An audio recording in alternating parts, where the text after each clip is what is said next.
Imagine you buy a hammer, right? You leave it on your workbench, and by the time you wake up the next morning... It's just built a shed. Exactly, it's built an entire shed. And at that point, you aren't really dealing with a tool anymore, are you? No. I mean, you're dealing with an autonomous worker. Right. And welcome to the deep dive. Today we are looking at the massive, honestly incredibly dense transcript from the Google Cloud Next 26 opening keynote. There was a lot of data in there. Oh, a ton. But the overarching message is crystal clear. The AI pilot phase, that whole experimental era, it's dead. Yeah, completely over. We are entering what this keynote is officially calling the Agentic era. It's a shift where AI stops acting like a simple chatbot just waiting for a prompt, and it starts autonomously executing these massively complex workflows. So, okay, let's unpack this. It's a really fundamental rewiring of how enterprise technology actually operates. I mean, for the last few years, the entire tech industry was totally mesmerized by the novelty of it all. Like having an AI write a poem for you or summarize a long email. Right, exactly. But the data from this keynote paints a very, very different picture of where we are right now. They reported that nearly 75% of Google Cloud customers are currently using AI in production environments. See, I read that statistic in the transcript, and honestly, initially, I was a little bit skeptical. Because production is a pretty flexible word. Yeah. In corporate speak, production can mean almost anything. But then you look at the physical money changing hands to support it. The CapEx numbers? The CapEx numbers are wild. Google's capital expenditure is projected to hit somewhere between $175 and $185 billion this year. Which is just a staggering amount of money. It's a six-fold increase in just 4 years. You do not spend $180 billion on a novelty chatbot. You spend that kind of money pouring concrete, laying fiber optics, building actual power infrastructure. Right. They're basically betting the house. They even noted that over half of their 2026 machine learning compute is dedicated strictly to the cloud business. And to really understand what they're building with all that infrastructure, you have to look at how they are treating themselves, right? Yeah, Google is acting as customer zero for this whole agentic technology push. Which means they're testing it all on themselves first. Exactly.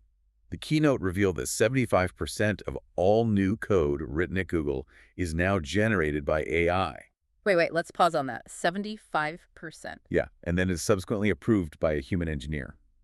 But if the AI is writing 3/4 of the code, aren't human software engineers basically just becoming glorified editors? Like, how does that actually change the development cycle of a massive company? Well, it changes where the bottleneck is. Instead of a human spending hours typing out syntax and searching for missing commas. Or BDS stuff. Right. The human basically becomes an architect of the logic. Yeah. The AI handles the actual construction. Oh, wow. And it extends way beyond just engineering. Their marketing teams are using these agentic workflows to generate thousands of creative asset variations. Which they said led to a 70% faster turnaround time for global campaigns, right? Yep. And their Security Operations Center, the SOC, they reduced their threat mitigation time by 90%.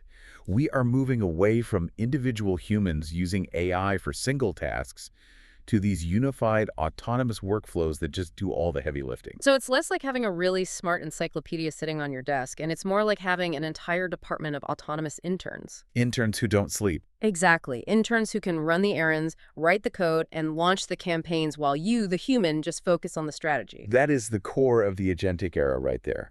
But, as any manager knows, having one brilliant intern is fantastic. But having 10,000 of them. Having 10,000 of them acting simultaneously requires a massive, rigid management structure. Total chaos otherwise. Exactly. The defining question for businesses has shifted entirely. Like, no one is asking, can we build an AI agent anymore? Oh, right. The real question is, how do we govern, orchestrate, and manage thousands of them at once without it devolving into total chaos?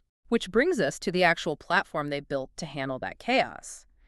If you're going to manage a massive digital workforce, you need a control center. You need a mission control. Right. And Google introduced the Gemini Enterprise Agent platform, framing it exactly like that, the mission control for this new era. And the anchor of that mission control is something called the Agent Studio. It's basically a low-code environment where employees can build and deploy specific agents just using natural language. So the barrier to entry is just gone. Effectively, yeah. Yeah. You don't need a computer science degree to automate a really complex supply chain process anymore. You just talk to it. And they are fueling this studio with a whole new slate of models. We saw the introduction of Gemini 3.1 Pro, which they specifically noted is optimized for complex workflow orchestration. Meaning it's built to manage multi-step processes, not just answer trivia questions. Right, exactly. And then there's VO 3.1 Lite for high-volume video generation, and Lea 3 Pro for professional-grade audio. But I have to say, the one that really caught my eye was their new image model. Gemini 3.1 Flash Image. Yes, mostly because they accidentally left its internal code name in some of the documentation. Oh, Nano Banana 2. Nano Banana 2. I mean, it is really hard to take a serious corporate keynote entirely seriously when you see Nano Banana 2 flash across a slide. It definitely breaks the tension a bit. But what's fascinating here is that their model strategy isn't just about their own proprietary tech. Right, they're playing nice with others. They are leaving the ecosystem incredibly open. The platform natively supports Anthropic's Claude Opus 4.7. Which is a huge deal. So a company can have a Google agent route a specific reasoning task over to a rival Anthropic model if it happens to be more efficient for that specific job. Exactly. And the scale of the organizations trusting this platform is just massive. Apple is utilizing Gemini technology to help power future Apple Foundation models. Which will essentially serve as the backbone for a highly personalized Siri, right? Yep. And on the public sector side, NASA actually used Gemini Enterprise agents for the Artemis II flight readiness program. Which has to be the ultimate stress test. I mean, you do not deploy technology for human spaceflight readiness unless the reliability is literally bulletproof. Absolutely not. The stakes are too high. But listen, I have to challenge this premise for a second. Okay, go for it. We just established that any employee can use natural language in the Agent Studio to just spin up a specialized bot. Right. In a company with 100,000 employees, doesn't this immediately devolve into the Wild West? Like, you would have thousands of rogue agents overlapping, accessing things they shouldn't, making unauthorized decisions. How is it physically possible to govern that? It's a great point. And that exact vulnerability is why they introduced the concept of agent identity. They don't just let these bots run wild on the network. Okay, so how do they restrict them? Every single agent minted in the system is assigned a unique, immutable cryptographic ID. Oh, so it's essentially a digital passport, or like a fingerprint for the bot. Precisely. And every single action that passport tries to take is routed through a central agent gateway. Which checks the passport. Right. And this gateway operates on a strict zero-trust verification model. Let's define zero trust quickly, just for those who might not live in the cybersecurity world every day, meaning the system inherently distrusts every entity, right? Yes. It assumes every request is a potential breach until proven otherwise. Exactly. It doesn't matter if the agent was literally created by the CEO. Every single orchestration step, every database query is verified against strict authorization policies before it executes. Wow. It is entirely traceable and auditable. If a marketing agent suddenly tries to pull encrypted payroll data, the gateway instantly isolates and blocks the agent. Okay, that makes sense on paper. But here's the catch. You can design the smartest, most secure management platform in the world using Gemini 3.1, but the moment you actually try to run millions of these complex agents concurrently, traditional data centers just melt down. The hardware literally can't handle it. Right. The physical hardware becomes the bottleneck. We are talking about power, cooling, and the literal constraints of the speed of light. And this is where we have to look at the physical infrastructure that the $180 billion CapEx is actually funding. The concrete and fiber optics. Exactly. In the agentic era, the idea of the single chip, being the computer, is totally obsolete. Yeah. The entire data center is now the computer. Google calls this architecture the AI hypercomputer, right? Yeah. And to make it work, they had to acknowledge that training an AI and actually running an AI are two fundamentally different physics problems. Right. So they split the 8th generation of their tensor processing units, or TPUs, into two specialized paths. Let's look at the training side first, the TPU-AT. Designed specifically to train those massive frontier models. Yeah. And it delivers 121 exaflops of compute performance per pod, which, by the way, is 3 times the performance of the previous generation. But the specification that genuinely broke my brain was the memory. The shared memory is wild. A single superpod boasts 2 petabytes of shared memory. It is a staggering amount of data to hold in active memory. Just to ground that number in reality for you listening, 2 petabytes is roughly equivalent to holding the entire digital collection of the Library of Congress 100 times over Wow. in active shared memory. But as impressive as that training hardware is, the real constraint holding back the agentic era hasn't actually been training, it's been inference. Yes. Inference is the actual thinking part of the AI. It's Yeah. what happens when you ask the model a question and it generates the answer in real time. And historically, doing this at scale has suffered from a physical limitation known as the memory wall. Right, the memory wall. And here's where it gets really interesting. I want to focus on this memory wall because understanding it is crucial to understanding why this new hardware actually matters. Let's do it. Think of a traditional processor, like a world-class, lightning-fast chef working in a massive kitchen. But the kitchen only has one tiny, narrow doorway leading out to the pantry where all the ingredients and data are stored. Okay, I see where this is going. It doesn't matter how fast the chef can chop vegetables, right? They spend most of their time just standing around waiting for the ingredients to be squeezed through that tiny doorway. And the reason that doorway is tiny is literal physical distance. In traditional architecture, the memory banks sit on a completely separate part of the motherboard from the processor. So the data actually has to travel across physical microscopic copper wires. Exactly. And even at the speed of light, that travel distance creates a delay. It creates latency. So what Google did with the new TPU-8, which is dedicated specifically to inference, is they basically moved the pantry. They hosted the memory cache entirely on the processing silicon itself. Right. They essentially knocked down the wall of the kitchen, so the chef has all the ingredients within arm's reach. The physical distance the data has to travel is practically zero. And by eliminating that physical distance, they achieved a 5x reduction in latency. Which is huge. It's massive. They can deploy over 1,000 of these TPU-8s in a single pod, allowing them to run millions of concurrent complex agents without the system timing out. And to stitch all these specialized pods together, they built the Virgo network, which connects 134,000 chips with up to 47 petabits per second of bandwidth. The real-world impact of knocking down that memory wall is profound. The Keynote highlighted Citadel Securities. Oh, the financial firm? Yeah, they operate in financial markets where a millisecond delay can literally cost millions of dollars. Well, By migrating their workflows to this new infrastructure, Citadel is running incredibly complex quantitative models 2 to 4 times faster. and crucially, at a 30% lower cost, right? Exactly.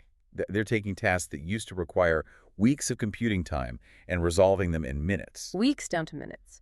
But speed and hardware muscle are only half the equation, right? You can have a million incredibly fast agents, but if they don't actually understand the nuances of your specific enterprise, they're useless. Yeah, as the Keynote stated directly, reasoning without context is just a guess. And if you are giving an AI autonomous control over your workflows, it absolutely cannot be guessing. It needs deep, trusted context. Which brings us to what they are calling the Agentic Data Cloud. Let's talk about the Agentic Data Cloud, because for decades, enterprises have suffered from what they call dark data. Oh, dark data is a nightmare for IT. Right. It's this massive volume of unstructured information PDFs, scanned images, old slide decks, random supplier manuals. Stuff that traditional databases simply cannot read or analyze. Exactly. But the introduction of the knowledge catalog fundamentally solves this. Now, the moment an unstructured document hits Google Cloud Storage, it is instantly ingested, tagged, enriched, and mapped into an agent-ready format. Without any human data engineering required at all. The Keynote gave an incredibly vivid example of why this matters. Let's call it the Froyo example. The midnight swirl. Yes. Imagine a massive food distributor is about to globally launch a new frozen yogurt flavor called Midnight Swirl. Okay. Before the launch, the compliance team needs to guarantee there are no hidden allergens in the product. So if a human analyst searches the new recipe database for the word soy, they get 0 results. It looks totally clear. Because the recipe doesn't explicitly contain the word soy. It contains a proprietary bulk ingredient that's simply labeled base 204. Exactly. And the only place that explains what base 204 actually is a scanned 500-page supplier manual PDF sitting in a forgotten storage bucket somewhere. Which a human using a standard keyword search would completely miss. They'd never find it. But an agent utilizing the knowledge catalog doesn't just search for keywords, it actually understands relationships. It read thousands of unstructured PDFs, connected the dots between the recipe database and the supplier manual, and instantly flagged the global launch team that Midnight Swirl contained a hidden soy allergen. And the workflow didn't stop at just an alert. The agent took that insight and immediately cross-referenced it with a massive customer loyalty database To do what? to build a revised market forecast targeting non-soy sensitive demographics. It literally simulated a $15 million business pivot in less than 5 minutes. That is wild. But the most crucial detail here is where that loyalty database was actually located. It wasn't on Google Cloud. It was sitting on Amazon Web Services, AWS. Wait. If an agent is authorized to cross-reference data on a competitor's cloud, like AWS, how does that work without massive delays? And going back to our earlier point, how does a Google cryptographic ID prevent a data leak over there? It's completely out of Google's house. That is the brilliance of what they call the cross-cloud lakehouse. Okay, what is a lakehouse? Quickly define a lakehouse. It's basically an architecture that combines the strict organizational structure of a traditional database with the vast, cheap storage of a data lake. Oh, okay. The cross-cloud lakehouse allows the agent's analytical engine to reason over data sitting in AWS or Microsoft Azure natively. So it's not actually moving the data over to Google. Exactly. It stays right where it is. Yeah. For 20 years, the longest-running, most expensive debate in enterprise tech has been about data gravity. Oh, yeah, egress fees, right. Companies spend tens of millions of dollars paying egress fees just to migrate their data into one central location so they can analyze it. The cross-cloud lakehouse effectively ends that debate. You no longer have to move your massive data sets to the AI. Nope. The AI simply goes to the data wherever it lives. And regarding security, that zero trust identity we discussed, it actually travels with the query. Oh, really? Yeah, it uses federated identity access, meaning AWS recognizes the Google agent's permissions temporarily, allows it to read the specific data it needs, and then just severs the connection. Wow. And all of this runs on their new Lightning engine for Spark, which delivers twice the price performance of alternative market solutions. Okay, so we have a reality where autonomous agents can process petabytes of data, extract hidden meaning from dark PDFs, securely query rival cloud databases, and execute multi-million-dollar business logic in minutes. It's a lot. It is. So we have to talk about the elephant in the room. If agents have their hands in literally everything, how on earth do you secure a company? Well, the Keynote made it very clear that traditional human speed security is completely obsolete. They shared a deeply unsettling statistic, actually. The mean time to exploit a software vulnerability has dropped to -7 days. -7 days. Let's really unpack that. That means hackers are discovering, weaponizing, and exploiting software flaws a full week before the software vendor even knows the flaw exists, let alone writes a patch for it. Correct. We are existing in a state of continuous zero-day vulnerability. Furthermore, the handoff time between an initial hacker gaining access to a system and them selling that access to a secondary ransomware group on the dark web has dropped to just 22 seconds. 22 seconds. Yeah.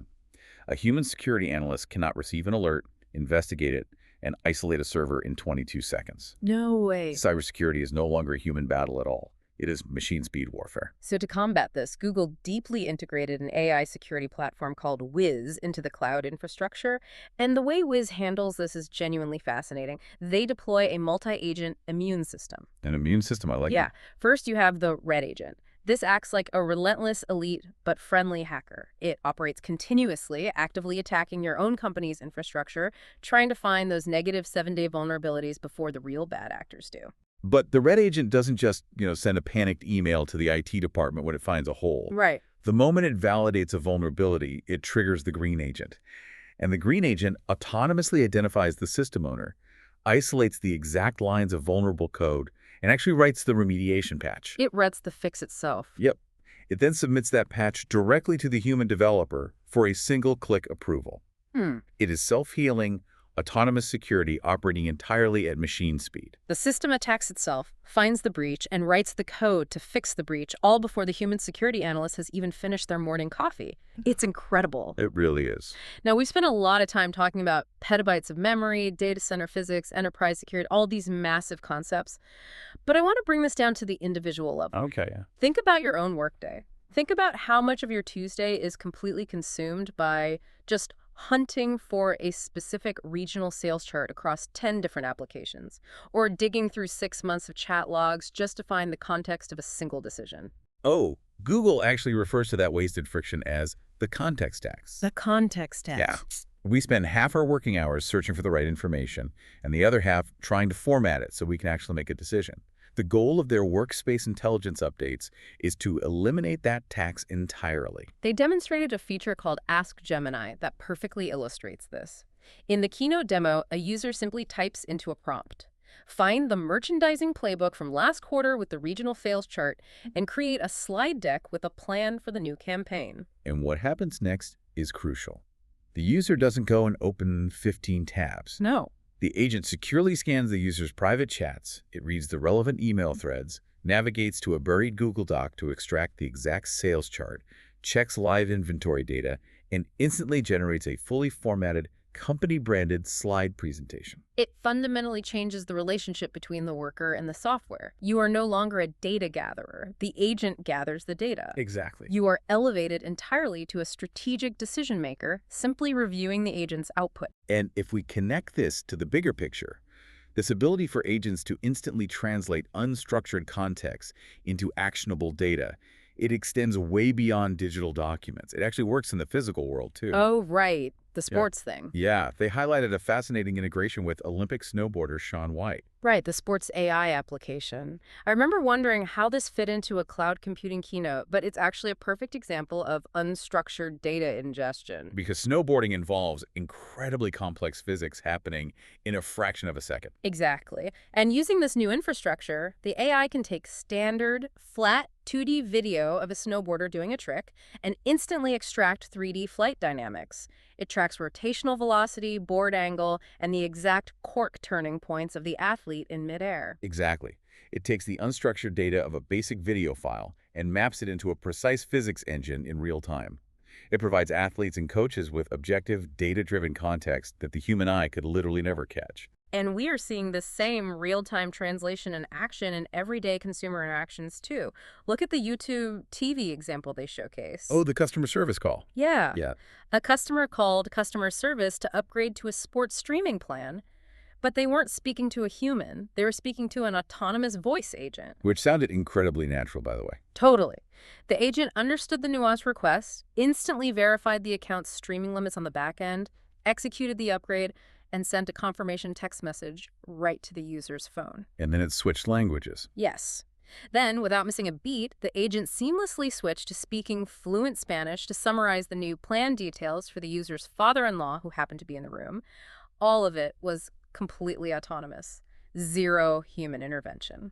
When you look at the YouTube TV voice agent handling complex bilingual customer service, and the Whiz Green agent writing security patches, and the Froyo agent preventing a catastrophic product launch, a really clear picture emerges. The barrier between intent and execution is collapsing. Exactly. If you have the unified management platform, the hardware muscle to process it instantly, and the secure data context to inform it, the speed of your business is really only limited by how clearly you can define your goals. Wow. Let's take a breath and look at the massive journey we've just unpacked today.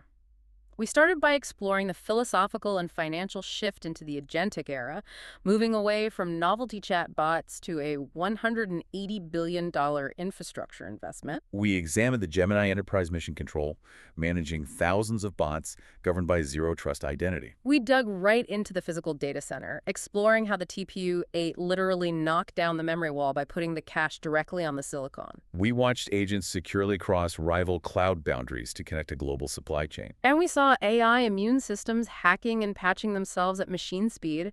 So what does this all mean? Well, I think it means we have successfully transitioned from leveraging AI as just a tool to deploying AI as infrastructure. It's no longer something you just use. It is the fabric upon which the modern enterprise operates. Which leaves us with a deeply provocative question to ponder as we close out today. As organizations around the world begin deploying these multi-agent task forces to write our software code, design our marketing campaigns, analyze our cross-cloud data, and secure our networks, the very definition of an employee is fracturing. It really is. If autonomous agents are doing the heavy lifting, executing the complex workflows, and even writing the security patches, what does the human job description actually look like in 5 years? Will we all simply become managers and orchestrators of our own digital workforces? If the hammer can build the shed by itself overnight, your job is no longer swinging the hammer. Your job is deciding where the shed goes and what you want to store inside it. We are definitely no longer the ones swinging the hammer. Thank you for taking this deep dive with us today into the Google Cloud Next 26 sources. Keep questioning the tools on your workbench, and we will see you next time.